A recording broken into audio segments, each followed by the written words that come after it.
They thought they could chain him to a fake marriage, bury his truth under his father's empire of cold deals and silent threats. But Max wasn't born to kneel, and when his stolen nights with James turned into a desperate escape, he proved head rather burn than bow. From secret kisses in a flower-filled greenhouse to running under Miami's neon shadows, they risked it all: a stolen car, crooked cops, a father's fury that reached into prison walls. Now they speed into the dark, hearts pounding louder than the sirens chasing them. Will Max keep running for the man who set him free, or will his past swallow them whole before the sun can rise again? One breathless promise binds them: never let go, never look back. But when betrayal lurks at every mile, and the road twists into secrets, can love outrun the chains waiting in the dark? How far would you run for the one touch that makes you feel alive? I still remember the smell of my father's office stale cigars, polished wood, the quiet weight of his expectations pressing down on my chest like a stone. My name's Max Carter.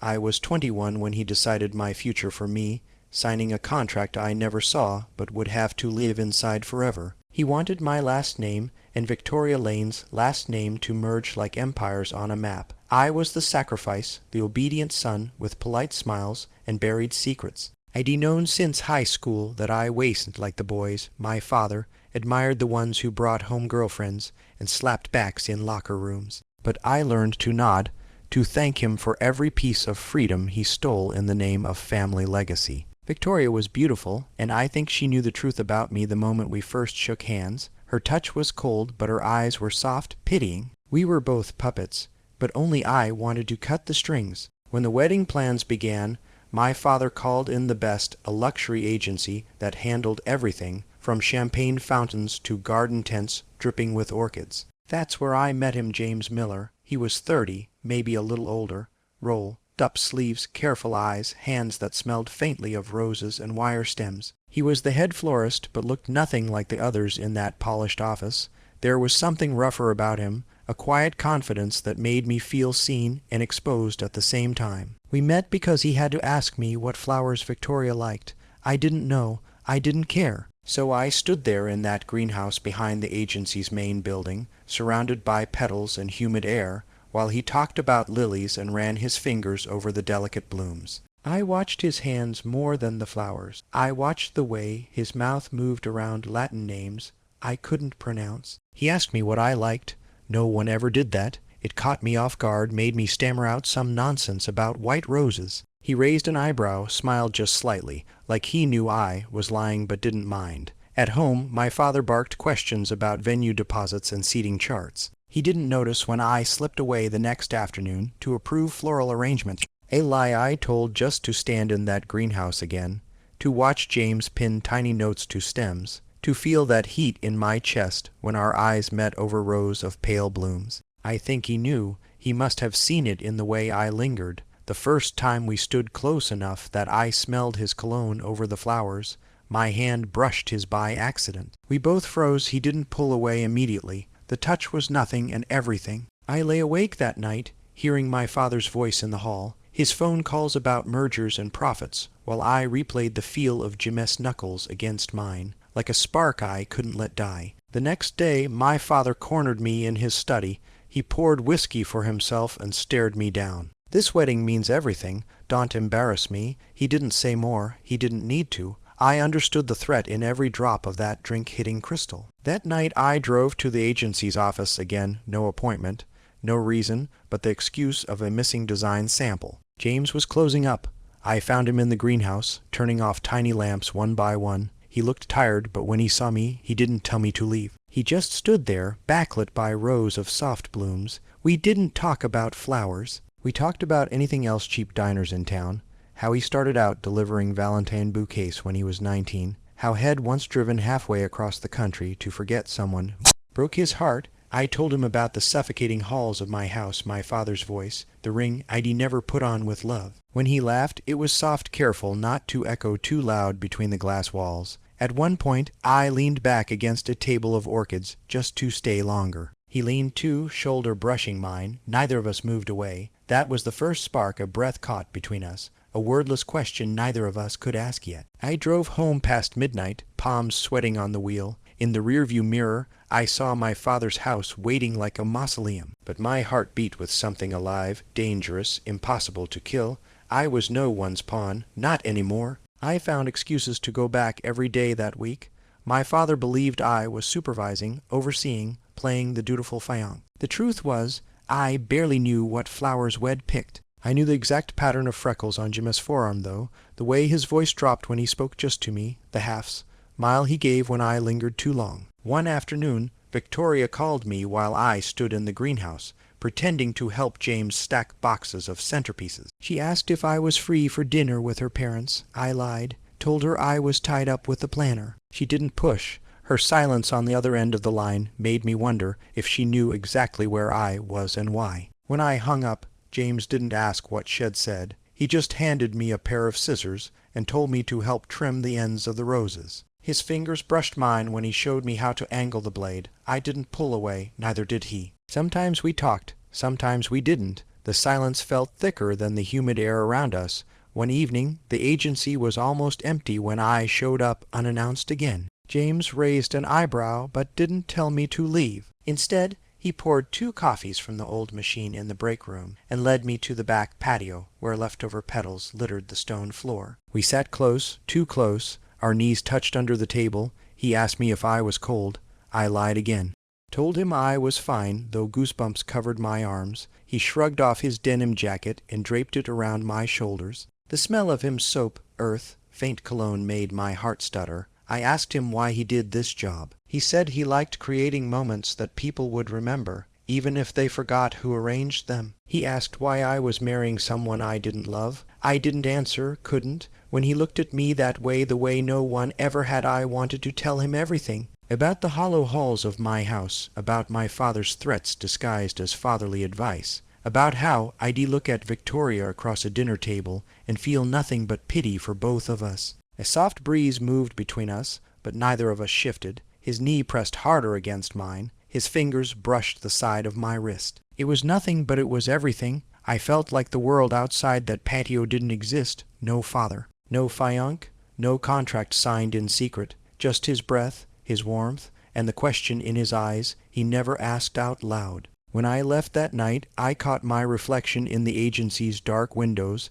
I looked different, less hollow. More alive. I drove home too fast, music loud, windows down, pretending I could outrun my last name. The next day, my father demanded I stay for a dinner with Victoria's family. I stared at my phone the whole meal, willing it to buzz, wishing I could slip away. I lied about a headache. He rolled his eyes but waved me off. I drove straight to the greenhouse. James was alone again, cleaning up stray stems. He didn't look surprised to see me, just tilted his head like he'd been expecting me. He asked if I wanted to help close up. I said yes before he finished the question. We worked side by side, sweeping petals, stacking buckets. Every small bump of his elbow against mine made my chest tighten. When he bent to tie a stray bag, my eyes lingered on the curve of his neck, the way a lock of his hair fell forward. We didn't say anything when I followed him out to his old truck. He offered me a ride home. I said yes. We sat parked in front of my house for too long, engine ticking, neither of us moving. He looked at my father's grand entrance, marble steps glowing in the porch light. He said, "You don't belong in there." His voice was so soft I almost didn't hear it over my heartbeat. I turned to him, wanting to say something brave, something reckless, but all I managed was his name quiet, like a secret. He leaned in just a fraction, enough that I could feel his breath on my cheek. If my father had looked out the window, if Victoria had walked up the drive, everything would have ended right then. But no one did. When he finally pulled back, he gave me the smallest smile, half regret, half promise, and said, "Good night, Max." I watched his taillights disappear down the road, while I stood on the steps of a house that never felt like home. Inside, my father's voice boomed through the hallway, but all I could think of was the warmth of Jim's jacket, the way his eyes held me like a truth I was too scared to speak yet. I kept telling myself it was harmless, a late-night coffee, a ride home, a brush of his hand over mine while we stacked boxes or cleaned stems. I kept lying to myself because the truth tasted dangerous, electric. Days blurred. The wedding date loomed closer but felt like a joke, something happening to someone else. I found ways to stretch my errands at the agency. I offered to double-check table placements, color palettes, things I didn't care about. All I cared about was finding a reason to stand close to James under the greenhouse lights. One night, he caught me staring at him too long while he arranged peonies. He didn't say a word, just turned slightly, a question in his eyes. I looked away first, cheeks burning. But he didn't pretend he hadn't noticed. The next day it rained. I showed up anyway, drenched and shivering. He laughed when he saw me at the back door. He pulled me inside, stripped off my wet jacket, and tossed me a towel. His fingers brushed my collar when he tugged my hoodie loose. I felt that spark again, only hotter now, closer to something that might burn us both. We didn't talk much that night. He made tea in a chipped mug. I watched the steam curl between us. Outside the glass walls, rain drummed steady on the roof. Inside, everything felt tight, my chest, my breath, the unspoken thing sitting heavy on my tongue. When he sat beside me on the battered couch in the break room, our shoulders touched, he asked me if I was scared. I lied again, said no. He didn't believe me. I could see it in the way his fingers drummed nervously on the cushion between us. Finally, he turned to face me fully, close enough I could count the faint freckles near his jaw. He asked me what I wanted. His voice was low, rougher than usual. My mouth opened, but no sound came out. I wanted to say you, but I swallowed it down. He brushed a damp strand of hair off my forehead. My breath caught. My heart hammered so loud I was sure he could hear it. He didn't lean in yet. He waited, testing, giving me space to run or stay. I didn't move. I didn't run. I leaned forward first, barely, but enough. That was all he needed. His mouth met mine, soft, tentative, like a question. The world cracked open. It wasn't fireworks. It wasn't sweet. It was raw, clumsy, the heat of my fingers clutching his shirt, the scrape of stubble against my chin, the way he pulled back just once, eyes wide, searching mine for regret. There was none, just hunger. He kissed me again, deeper this time. I tasted rain on his lips. My hands found his chest, warm under my palms. His hands slid up my neck, thumbs brushing my jaw. Every thought of my father, the wedding, the cold house waiting for me, all of it, fell away. We broke apart when a distant door slammed somewhere in the building. We froze, listening for footsteps. None came. He let out a shaky laugh. I pressed my forehead to his, trying to catch my breath. "This is crazy," he whispered. I nodded because it was. It was reckless and stupid and impossible, but I didn't want to stop. I pulled back just enough to see his face. He looked scared too, but there was something else there, relief, like he'd been waiting for me to break first. He cupped my face in his hands, thumbs tracing the edge of my cheekbones. He asked if I was okay. I told him I'd never felt more alive. When I finally stood to leave, he caught my wrist, pulled me back for one last kiss, slow this time, like he wanted to memorize it in case it never happened again. Driving home that night, I didn't hear the rain anymore. I didn't see the headlights of my father's car waiting in the driveway. I didn't care about the cold lecture I knew was coming when I walked through the door. All I cared about was the taste of Jem's mouth, the feeling of my heart still beating too fast, and the terrible, beautiful truth that I could never pretend again. In my room, I touched my lips and felt them swell under my fingertips. I lay awake until dawn, every minute replaying the way his breath caught when I kissed him back, the way his hands trembled against my skin. I knew we'd crossed something we couldn't uncross, and I knew I wanted more no matter what it cost. The days after that first kiss felt sharp, edged. Every second I spent away from James scraped at me. Every dinner with my father and Victoria's family tasted like poison I had to swallow with a polite smile. Victoria's eyes changed when she looked at me now. I caught her watching me across the table, her fork paused midair, lips parted like she was on the verge of asking a question she was too careful to say out loud. One night she cornered me outside the Carter estate after another suffocating dinner. Her voice was calm, but her fingers dug into my arm when she spoke. "Is there something I should know about you, Max?" I tried to lie. She laughed, not cruel, but tired. "I'm not your enemy, you know, but my father can be." She let go of my arm and walked away before I could answer. I told myself it didn't matter. What mattered was James, the heat of his mouth, the thrill of hidden moments behind greenhouse doors and half-drawn blinds. We'd become experts at stolen minutes. He'd brush past me in hallways, slip a note into my palm, "Meet me tonight." One Friday, the agency closed early for the weekend. I pretended I had a business errand. My father barely looked up from his ledger when I grabbed his car keys. I drove to the greenhouse, my pulse louder than the tires on the wet road. James was waiting in the back. lights dimmed low. He didn't speak, just pulled me into the shadows between the flower racks. His hands were urgent this time, my breath catching when his mouth found my neck. It was reckless, wild, so far from the careful silence we kept during the day. His voice in my ear, "We can't leave, you know. Just take your father's car and drive." I wanted to believe it. I wanted to believe the world outside those glass walls couldn't touch us, but it could. It did. We didn't hear the door open. We didn't hear the footsteps crunch over stray petals. Only when a voice cut through the air did I feel my stomach drop to my shoes. Max, my father's voice, cold, flat, slicing through the dark like a blade. He stood under the greenhouse lamp, half lit,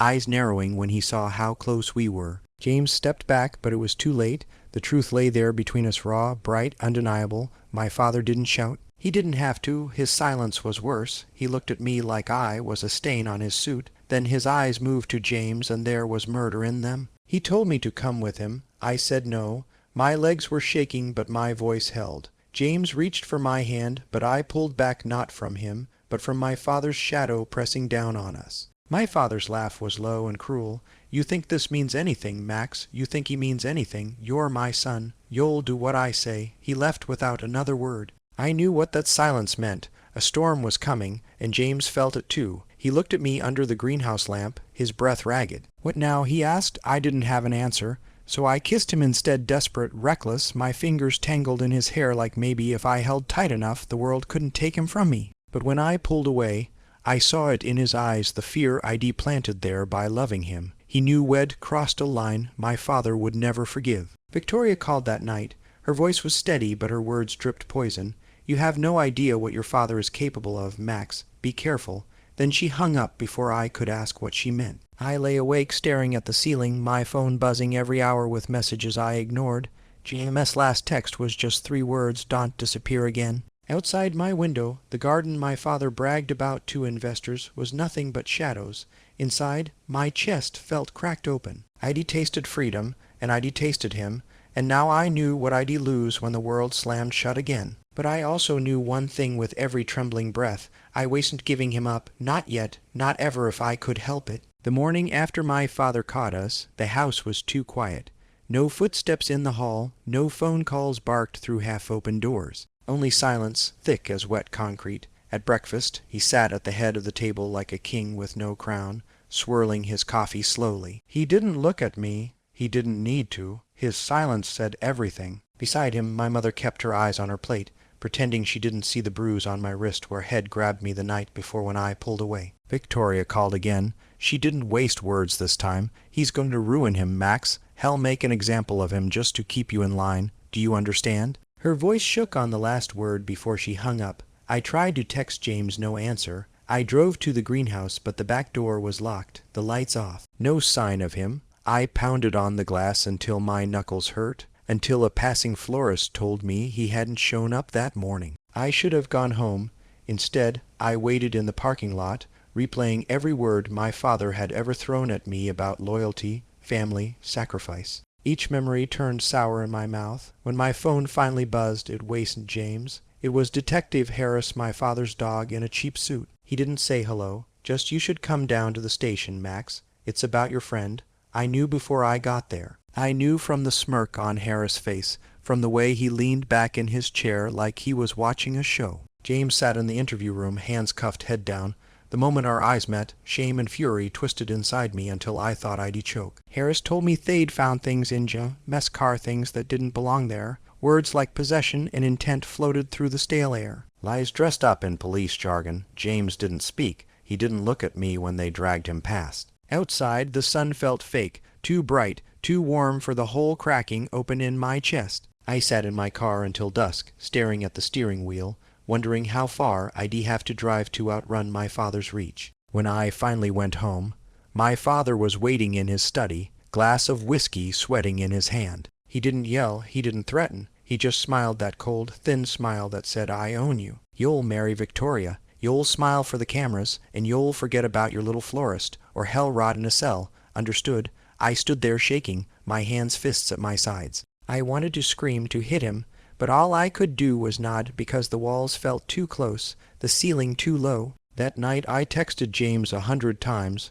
I knew he couldn't answer, but I did it anyway, my thumbs raw on the screen. "I'm sorry, I'll fix this. Don't hate me." Victoria showed up at my door after midnight. She wore no makeup, no jewelry, nothing of the polished fiancé my father paraded around. She sat on my bed, legs tucked under her like we were kids whispering secrets. "You can't fight him alone," she said. Her voice was flat, tired. "Hell bury both of you if you try.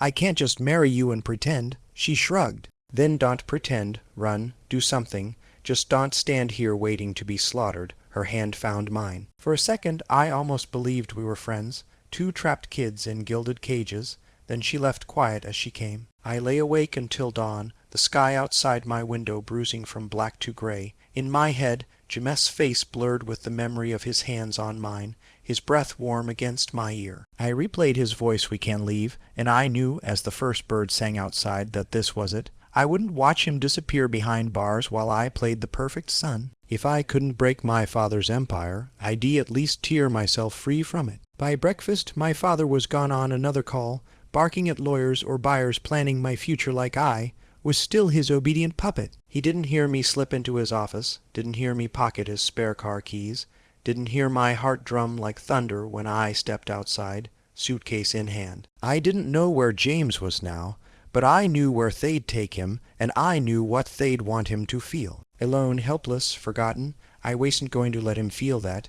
Not while I could still breathe, not while I could still run. I didn't sleep the night I stole my father's keys. I didn't pack much, just enough to look like I had a plan when I really didn't. All I knew was I couldn't stay and watch James's life burn because of me. The courthouse smelled like cold coffee and sweat. I slipped through the halls like a ghost until I found him, wrists cuffed, eyes sunken, waiting for a bail hearing he'd never win. When he saw me through the glass, his shoulders tensed, then sagged like head, finally exhaled for the first time in days. I mouthed him sorry. He didn't smile. He didn't look away. When the guard turned his back, I pressed my palm to the glass. He lifted his, fingers barely meeting mine through the smudged surface. After that, everything blurred. Victoria's father, who owed my father favors, got wind of what I was planning. She sent me one text: "Don't trust anyone. They are watching you." But by then, I didn't care. I'd rather burn everything than watch him disappear behind bars for good. Harris found me outside the courthouse steps, his badge flashing like a threat.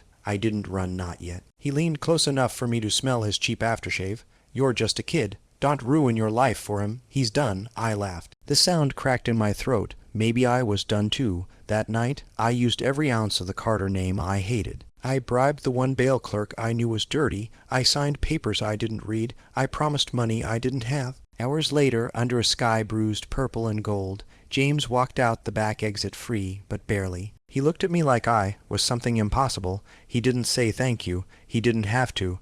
We didn't speak when we got to my father's stolen car. We drove through the city lights, neon bleeding across the windshield. He sat silent, one hand on his knee, the other clenched so tight I could see the veins under his skin. Somewhere past midnight we pulled into a gas station off the highway. He stepped out, lit a cigarette with shaking hands. I joined him, cold wind biting through my thin shirt. "Why'd you do it?" His voice cracked the night open. "Because I couldn't breathe without you. It was the stupidest, simplest truth I'd ever spoken." He laughed, a sharp, broken sound. Then he kissed me hard, up against the back door of my father's car, like the whole world could watch. It wasn't soft, it wasn't gentle. It tasted like fear and want and fury all tangled up. When he pulled back, his forehead rested on mine. His breath fogged in the chill. "You know we're dead if they find us. Then we don't let them." We drove south until the highway signs blurred. The radio crackled static love songs we never sang along to. My hand rested on the gearshift. His knuckles brushed mine in the dark, small electric shocks that kept me awake when the night threatened to swallow us whole. We crossed into Miami by dawn. The ocean smelled like salt and freedom and danger wrapped in one. We checked into a cheap motel, cash only, no names. The clerk didn't care who we were. We were just two more ghosts running from something bigger than we could fight. Inside the tiny room, James sat on the bed, staring at the peeling wallpaper. I stood by the window, curtain half open, waiting for sirens that didn't come. He spoke first. "You ruined your life for me." "No," I said. "I saved it." He shook his head, eyes shiny in the dim light. He pulled me down beside him, our knees knocking. His thumb traced my jaw, slow, like he was memorizing me. I wanted him to. I wanted every part of this to burn so deep I'd never forget. We didn't say "I love you." We didn't have to. We said it in the way our mouths met, desperate and hungry, in the way our hands fumbled at buttons, our breathing tangled up with the sound of traffic outside. It wasn't perfect. It wasn't gentle. It was real messy and human and ours. When he finally lay half on top of me, chest heaving, he whispered in my ear, "If they come for us, we run again. Promise me you won't leave. I want," and I meant it. For the first time in my life, I knew exactly what I wouldn't do. Obey, bow down, go back. We drifted off like that, clothes half on, his hand wrapped around mine on the cheap motel blanket. Outside, the city pulsed sirens somewhere far off, headlights sweeping the parking lot like searching eyes. But for a heartbeat in that room, there was no father, no prison cell, no golden cage with my name engraved on the door. There was only his breath warm against my neck, and the sound of my own heart remembering what freedom tasted like. Sunlight cracked through the motel blinds like broken glass. I woke to Jim's breath warm on my neck, his arms still draped heavy over my chest like he could hold the world out if he just held me tight enough. For a second, I almost believed it. Then reality knocked loud, hard fists pounding the thin door. I froze. James jerked awake, eyes wide, already reading my fear like it was his own. We didn't speak. We didn't have to. We both knew who it was. The knock came again. Harder this time, voices muffled but familiar. Harris, maybe my father himself, waiting outside in some black SUV, engine purring like a promise. James scrambled for his jeans. I grabbed the car keys from the nightstand, hands trembling so hard they nearly slipped from my grip. Our eyes locked. No time for I love yous. No time for goodbyes that would only taste like surrender. He pressed his mouth to mine, fast and bruising, one last anchor before the flood. Then he whispered, "Run with me." I almost laughed. Like there was any other choice left for us now. We cracked the bathroom window open, barely wide enough to squeeze through. My shoulder scraped the peeling paint, landing on the damp alley behind the motel. James landed next to me, breath white in the early heat. The voices behind the door grew sharper, a crash, a curse, the hollow thud of boots crossing that dirty carpet. We ran before they could see us, before they could drag us back in chains made of old promises and fresh lies. The stolen car felt too small now, our hearts slamming against its doors harder than any pursuit. I drove while James checked the rear view every 30 seconds, eyes darting to the skyline. Miami glittered like a lie we could almost believe if we closed our eyes. At a red light, he grabbed my hand so tight I felt his pulse in my bones. "If we keep going, there's no going back."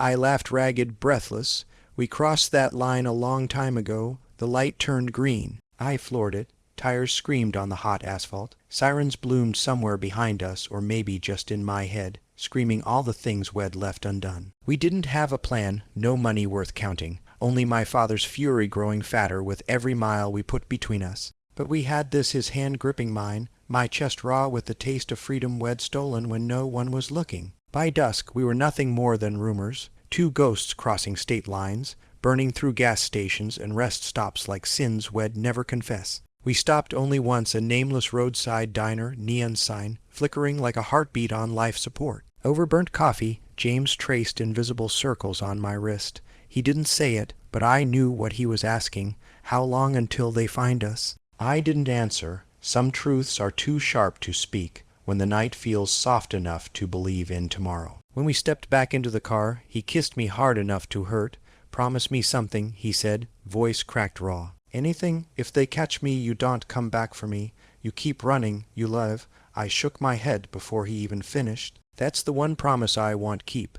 His laugh broke in the middle, half love, half fear. He touched my cheek, eyes glinting in the glow of passing trucks. Then we're both already dead. Maybe we were. Maybe this was just the last lie we'd tell ourselves, that love could outrun the chains waiting behind every corner. But as I gunned, the engine and the dark swallowed the highway. I felt his hand slide over mine again. Warm, solid, defiant. Somewhere behind us, my father's empire snarled like a wounded beast. Somewhere ahead, the road bent into black nothing, a door cracked open, just wide enough for fools like us to squeeze through. I didn't know where we'd land, if we'd make it across a border or disappear in some cheap motel just like this one. But I knew one thing as the wind whipped my face and Jim's laugh tangled with the roar of the night. We weren't done yet. Not by a mile.